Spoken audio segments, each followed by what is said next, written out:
سچی بات یہ ہے کہ بہت دل خراش یہ واقعہ ہے، بلکہ سانحہ ہے، سانحہ عظیم ہے۔ اس گھر کی کئی حوالوں سے تاریخی اہمیت ہے۔ اس کی تاریخی اہمیت کا تعلق بابائے قوم کے ساتھ ہے۔ آپ کو سب کو یہ بات معلوم ہے کہ ان کی یہاں پہ بہت ساری چیزیں پریزرو کی گئی تھیں۔ ان کا سونے کا کمرہ، ان کی رائٹنگ ٹیبل، ان کے ہینڈ ریٹن نوٹس، ان کی اچکن، ان کا پیانو اور ان کا مہمان خانہ، ہر چیز یہاں پریزرو تھی۔ ان ظالموں نے ہر چیز کو جلا کے خاکستر کر دیا۔ کوئی شرم نہیں کی گئی۔ مجھے بتائیے، جو لوگ بابائے قوم کی میراث کو معاف کرنے کے لیے تیار نہیں ہیں، اور ان کے یہاں پہ سینئر لوگ موجود تھے، یہ نہیں تھے کہ لونڈے لپاڑے تھے، ان کی ساری لیڈرشپ باہر کھڑی تھی، اندر ان کے ٹکٹ ہولڈرز موجود تھے۔ سب کو یہ اچھی طریقے سے پتہ ہے کہ یہ جناح ہاؤس ہے، یہاں قائد اعظم کا یہ گھر رہا ہے، یہ کور کمانڈر ہاؤس ہے، اور اس کی اپنی ایک سینکٹیٹی ہے، لیکن اس کے تقدس کو اس برے طریقے سے پامال کیا گیا کہ راکھ کے ڈھیر ہے جگہ جگہ پہ، اور کلیجہ منہ کو آتا ہے اس کی حالت دیکھ کے۔ اور بطور کور کمانڈر ہاؤس مجھے یہ بتائیں کہ جو ہمارے سرحدی محافظ ہیں، ان کے سب سے بڑے افسر کی یہ آفیشیل ریزیڈنس ہے، یہ بات بھی سب کو پتہ ہے۔ اور ہم ایک سرحدی شہر میں رہتے ہیں، لاہور والوں کو اس کا بڑا تجربہ ہے۔ آپ ایک ایسے شہر میں رہتے ہیں جو بالکل بارڈر کے اوپر ہے، اور ہم جنگوں کا مزہ چکھ چکے ہیں یہاں پہ۔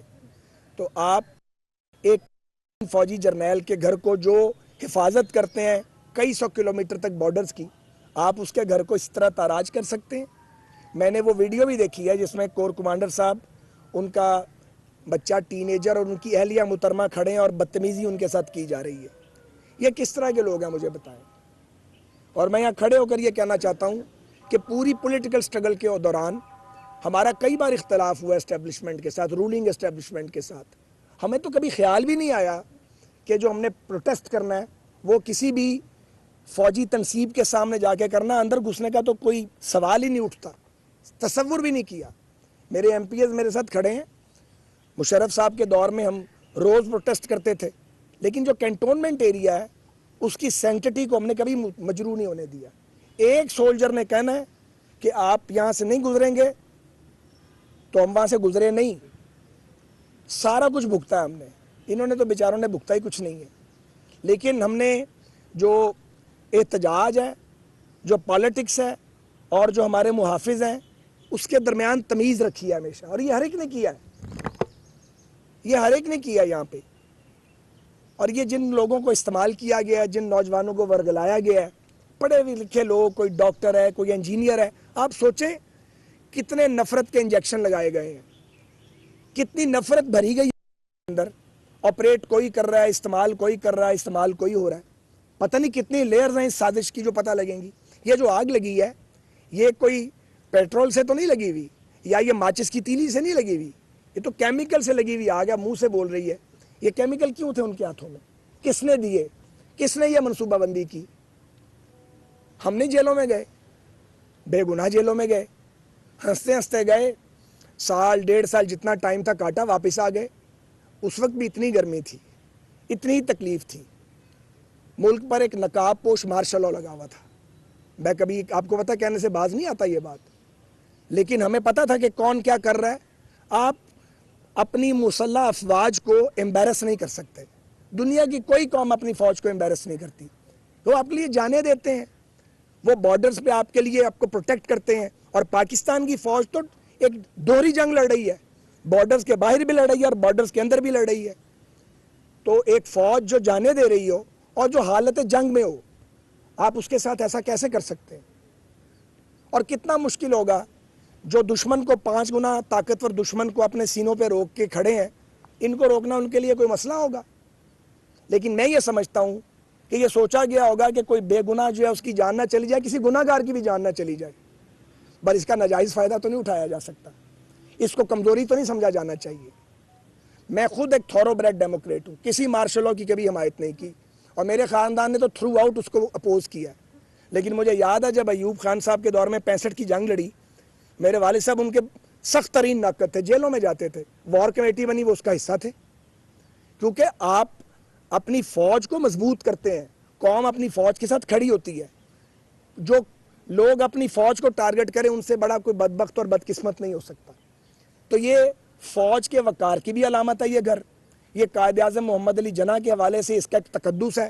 اور پھر GHQ جو ہماری طاقت کی علامت ہے, جو پاکستان کی ہیبت کی علامت ہے, آپ اس پہ پل پڑے. اور پھر MM عالم کا جہاز جو ہمارے جو فائٹر پائلٹ ہیں ان کی عظمت کا ثبوت ہے, آپ نے اسے جلا دیا. پھر آپ نے جو سپیریئر ہماری ایجنسی ہے اس کے دفاتر پہ آپ نے حملے کیے. تو یہ کہیں ڈیزائن ہوا ہوگا نا بیٹھ کے. یار ساری زندگی ہم نے سیاسی احتجاج کیا, آپ میں سے بہت سارے ہمارے ساتھ گروہ کیے ہیں, آپ نے سالوں سے یہ دیکھا ہے. مجھے بتائیے یہ جگہ ہے احتجاج کرنے والی یا چیئرنگ کراس ہے؟ یہاں کیوں آئے ہیں آپ؟ یہاں کون لے کے آیا آپ؟ 3 اطراف سے حملہ کیا گیا کور کمانڈر ہاؤس پہ. یہ 3 اطراف سے حملہ کرنے والے کون تھے؟ ان کا ڈیزائن کیا تھا؟ وہ کس کے لیے کام کر رہے تھے؟ جو آگ لگا رہے ہوں گے انہیں تو پتہ بھی نہیں ہوگا وہ کس کے لیے کام کر رہے ہیں. انہیں آپریٹ کون کر رہا تھا؟ یہ اتنا سادہ نہیں ہے, یہ مظلومیت کی کہانی نہیں ہے. تو اس لیے ہم سب اس کبھی ترین فعل کی جو پاکستان کی تاریخ میں کبھی نہیں ہوا, اس کی سخت ترین الفاظ میں مذمت کرتے ہیں.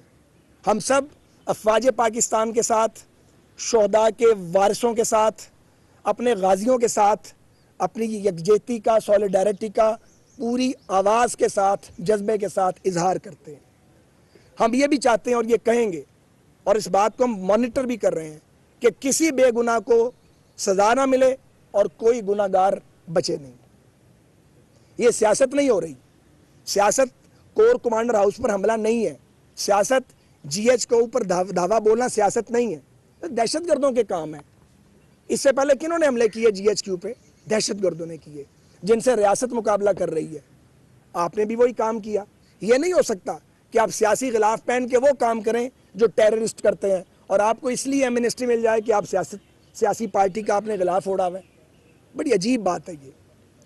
تو ایک یقین کریں کہ جن صاحب نے, جو ان کے لیڈر ہیں, ان کے اور بہت سارے جرائم ہیں. سب سے بڑا جرم یہ ہے کہ انہوں نے ایک پورے نوجوانوں کی ایک نسل کو اس کے دماغوں کو آلودہ کر دیا, زہر سے بھر دیا ان کے دماغوں کو.